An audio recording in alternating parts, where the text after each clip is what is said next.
Hello and welcome back to the channel, Cali Legends Media. I want to thank all the subscribers and all of you who participate in the comment section. Thank you very much for supporting the channel. We're still trying to hit that 10,000 subscriber goal. So if you watch the videos and you visit the channel often, I'd like to ask if you could subscribe. Hit that subscribe button down below. Set that notification bell on all so you'll be notified whenever a video drops. Okay. So, I don't usually do this. It's very rare.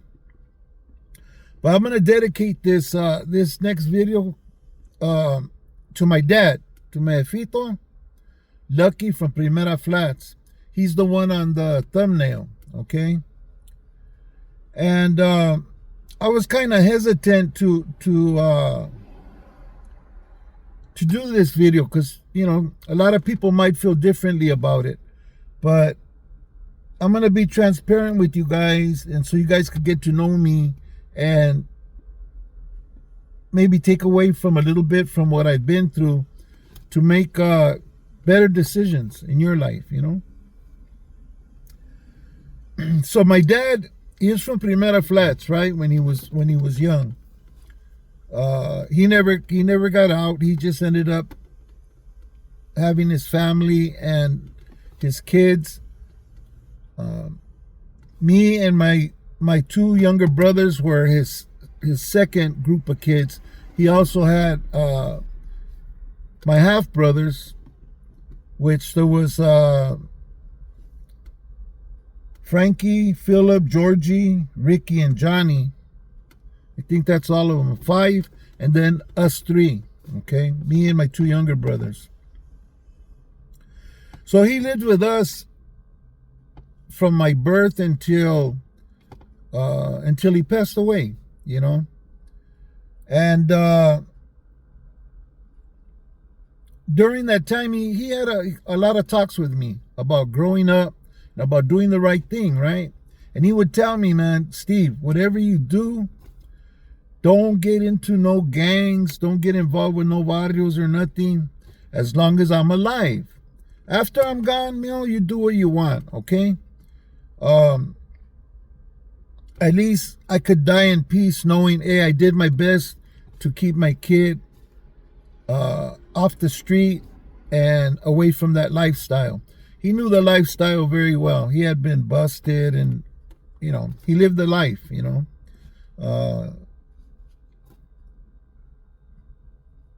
He was using, you know, he used. I didn't know until after he had passed away, because he was using with my older homies. I didn't know, you know, I didn't know about it. But when he asked me that, I promised him, all right, Dad, I'll do that. I don't think he realized that he was going to pass away so young. I'm older than my dad would be right now. Well, of course, he passed away, but I lived longer right now in my life than he lived in his life. He only lived to the age 53, and then he passed away. Brain hemorrhage, you know. Anyway, so I kept my promise to my dad. I didn't get involved with gangs, but it wasn't easy, because I used to hang around with the kids that I grew up with from elementary school, and they were all from my neighborhood, and I would still hang around with them, even in the beginning of junior high school, you know. And once in a while, we'll just be walking home from school, and they would tell me, hey, Steve, get in the barrio, fool. I'd say, nah, man, I'm good. I didn't want to explain. I didn't have to explain, you know, but that was my decision at the time. And they would just rush me in, boom, boom, boom, boom, give me a quick one, and you know, they want to shake my hand and tell me, that's it, homie, you're from the barrio. See, hey, homie, it's no big thing. I go, man, I ain't worried about an ass kicking.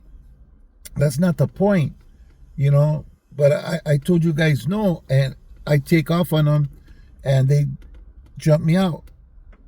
You know what I'm saying? A couple of times I went home beat up, my t-shirts ripped and stuff, you know, manchas on my face. And my dad would tell me, hey, what happened, Mio? Nah, nothing. Nah, what happened? They got me in. They rushed me in. What? No, no, no, no, no. Come on. And he knew where my homeboys kicked it. He kicked it more in my neighborhood back then than I realized, you know. Anyways, he'd take me to where the guys my age were, and he would ask them, "Hey, who wants to get him out?" Everybody would raise their hand. Everybody wanted, to throw chingazos. So yeah, they jump off the steps and bam, bam, bam, like get down with them, and they'd be all right, estuvo, and we'd go home, So this happened about maybe three times, and then I just told him straight out. I says, "Look, man, I'm not gonna get in the barrio." And the reason is I had promised my dad, because he asked me to, not to get in the barrio or get involved with gangs and stuff as long as he was alive, to give him that respect so that he'll feel like he did his due diligence as a father as far as trying to keep me off the street, He'd also talk to me and tell me things like, "Look, Mio, you got a good head on your shoulder. You could do anything you want. You don't have to be working in the streets, digging holes, or busting up the street and throwing rocks into trucks and stuff. You could sit in an office with air conditioning and have people working for you. That's the kind of grades that you're getting. That's what those grades are telling me." Even later on, when it was time for me to start high school in the 9th grade, they sent me to a private school, all boys school, to top it off. And he had the same talk with me. "Look, we really can't afford this. It's going to be hard on us, but we're going to send you out of everybody because you have the mind, you have the brains to do something with your life, So yeah, I was getting A's, B's. I was on the honor roll. I was in the honor society. I always stood within the top 6 of my class in the 9th, 10th, and 11th grade. Somewhere in the top 6, all the way through. Well, at 16, my dad finally passed away. And the day of his wake, I had asked my homeboys to come to my dad's funeral because my other brothers were kind of like getting chesty and stuff, and I wanted them to back me up in case anything jumped off. We were going to take off on them. But that was another thing my dad had asked me to do, was to not fight with my brothers when he passed away. I guess he seen something, he knew something, he probably knew how they were feeling or thinking or whatever the case may be, but he had asked me. And it took every fucking molecule in my body not to do anything that day. I stood there. My mom was in charge, so whatever my mom wanted it done, I got it done for her, but nothing ended up happening. So my homeboys ended up leaving, and I was the last one to leave that day. I spent my last couple of seconds with my dad before we left, and then the next day we were going to bury him. But I stood in there by myself and had a conversation with him, personal conversation with him, hoping that somehow maybe his spirit can hear me, Anyways, so that night I go down to this street where I always hung around. It's a dead end. It's called Wyman. And there was a bunch of my homeboys there. 2 cliques, Juanito Cherries and Pistoleros, right?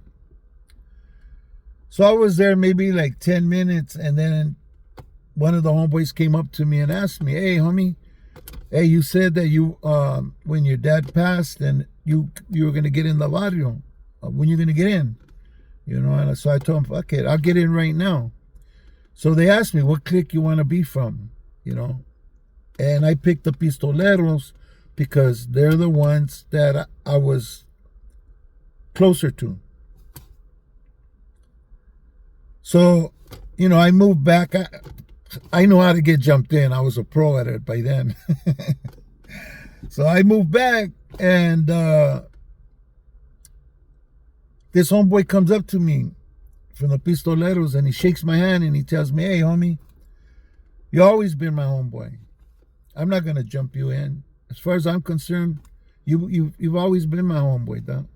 You back me up. You never let me down as a homie. So I'm not gonna get involved with this." And one by one, they all came and shook my hand that day, and I didn't get jumped in. I guess, well, they jumped me in enough times already, wanting me to get into the barrio. But I don't know why they did that, but I was honored, and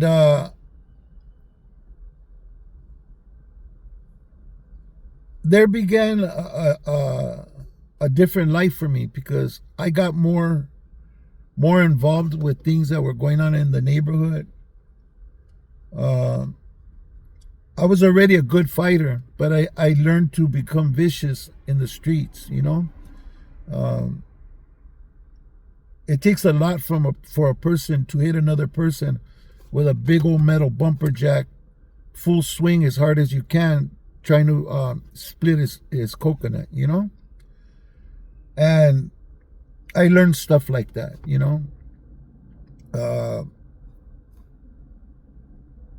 And at that time, I liked it. I enjoyed it. I don't know if I was an angry kid or I was just bored, and I got caught up, But I think about it now, and all the things that I had to go through and learn on my own, because that's the kind of person I am. You could tell me all day something, I got to go through it and learn it myself. Or I could say, yeah, you know what? If I walk through that lane, I'm not going to be able to walk out, and it's nothing but flames. Nah, bullshit. I'll go down the lane to find out, I'm just stupid like that sometimes about certain situations. But my dad, I give him a lot of credit, man, because regardless what he was going through that I didn't know about, because after he passed, my older homies told me that he would use with them, I don't know how often. I didn't ask. I was surprised. You know what I'm saying? And when it came down to it, he went into the hospital because he had a hematoma. He was bleeding in his brain.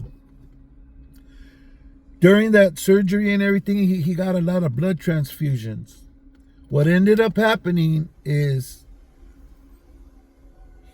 something happened to his immune system where it shut down, and any antibiotics they were giving him to heal and to fight infection wasn't working. He got pneumonia. Nothing worked. Everything they gave him to help him was just getting consumed and not working to help him, right? His immune system completely shut down. Well, about 2 years later, they found a name for it, and it was called AIDS, So I don't know if that AIDS came from the blood transfusions. Later, I found out, like I said, that he was using, so I don't know if it was from him using. I don't know. But because he got that virus, he was not able to recuperate. And even if he did, he was going to be like a 5-year-old. We were going to have to teach him everything all over again. Anyways, I never forget the talks that my dad would have with me, and the lessons that he taught me. And especially when I decided to retire, to hang up the gloves and start enjoying life and trying to have nice things. And I keep going back to those lessons that he gave me that would have saved me all that pain and suffering. So if you're watching this video, man, sometimes I'll make a video and I'll say, I hope, you know, you could take something away from this. I hope that if you're young, you know, don't get involved. If you're not involved, I might know what I'm talking about. I might have been through that, and I might have a reason for saying it. And this is one of them, you know. And even as an older man, you know, I was able to make decisions in my life that really changed the way I felt about life. Like changing my career when I was already 35 years old, you know, and getting my degrees when I was in my 40s, going to college, going to university, all that stuff. Doesn't matter how old you are, man. If you're still going to function and work, you know, the more education you get, the higher pay rate you get, you know. It works that way, believe it or not, once you get started, you know. So, I don't know, once in a while, think back on what your abuelitos told you, what your jefito told you, you know. And like I said, I had to go through it to learn it, because I had to see it and experience it firsthand. And I wasted a lot of time for that, instead of just taking my dad's advice.